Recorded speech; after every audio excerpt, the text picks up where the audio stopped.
After hours of gunfire, a small cottage on the shore of Lake Weir suddenly went silent. Federal agents surrounded the house, but no one knew whether the people inside were dead, wounded, or waiting to shoot the first man through the door.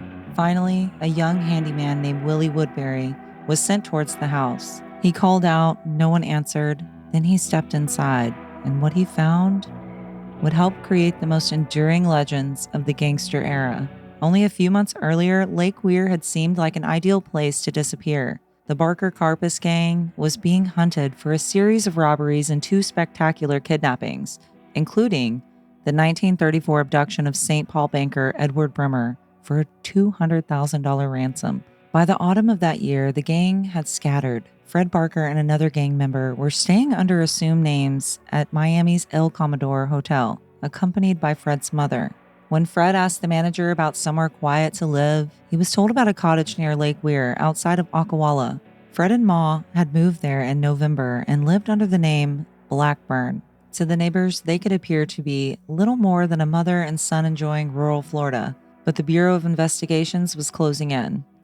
On January 8, 1935, agents arrested Fred's brother, Arthur Doc Barker, in Chicago. A search connected to the arrests produced weapons, ammunition, and most importantly, a map of Florida with Lake Weir circled. Investigators headed south. The search quickly narrowed to the lakeside property. Federal investigators questioned people in the area and learned details that matched what they already knew, including references to the lake, a motorboat, and a locally famous alligator. Agents watched the cottage and identified both Kate and Fred Barker there.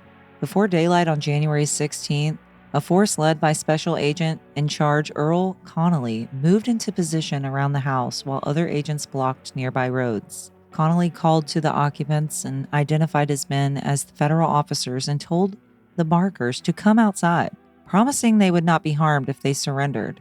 Nothing happened. The agents waited and called again. Still, no surrender. After another warning, tear gas was fired towards the house. Then, a voice from inside answered with words the Bureau later recorded as, "All right, go ahead." Almost immediately, machine gun fire came from the cottage, and the agents opened fire in return. What followed was not a quick exchange of shots, but a prolonged, irregular battle. Fire came from different windows and from different parts of the house, forcing agents to keep changing their aim and making it difficult to know exactly who was shooting from inside.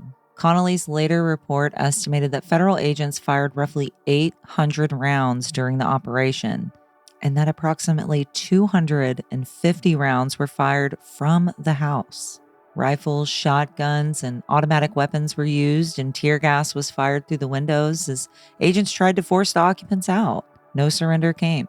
The shooting gradually became more sporadic until finally the cottage went silent. Agents waited, uncertain whether Fred Barker was dead, wounded, or simply waiting for someone to approach. That was when Willie Woodbury, the young handyman who had worked for the people he knew as the Blackburns, was asked to help determine what had happened.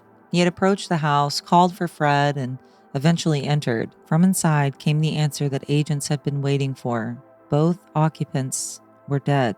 The scene upstairs ended the Barker family's most notorious chapter, but it also began one of the enduring arguments of the gangster era. Fred Barker had been struck numerous times, and Ma Barker seems to have been killed by a single gunshot, and federal records placed a Thompson machine gun near her. The Bureau concluded that both Barkers had fired on the agents, and the coroner's jury accepted the shooting as justified. Yet the larger image that formed afterward, that Ma Barker had been the ruthless mastermind directing her son's criminal empire, is far less certain. Alvin Karpis, who had committed crimes alongside Fred, later insisted that Ma was not the gang's strategist at all. And the Oklahoma Historical Society notes that records do not show her ever being arrested or charged with a crime. She undoubtedly knew the kind of men that her sons had become and lived alongside them while they were fugitives. But exactly what she did inside that cottage during the gun battle can no longer be established with complete certainty. What is certain is that on January 16, 1935, the long search for Fred Barker ended in a bullet-shattered house beside Lake Weir, and the death of his mother transformed Kate Barker into the mother of criminals and to Ma Barker, a legend that quickly became larger and much simpler than the woman herself. We would love to know what you think. Was Kate Barker simply a mother who refused to abandon her sons despite the lives that they had chosen? Or do you believe that there was much more truth to the legend that she was actively involved in their crimes? Let us know where you come down on the story of Ma Barker. Thank you for taking the time to watch, like, and subscribe to the channel.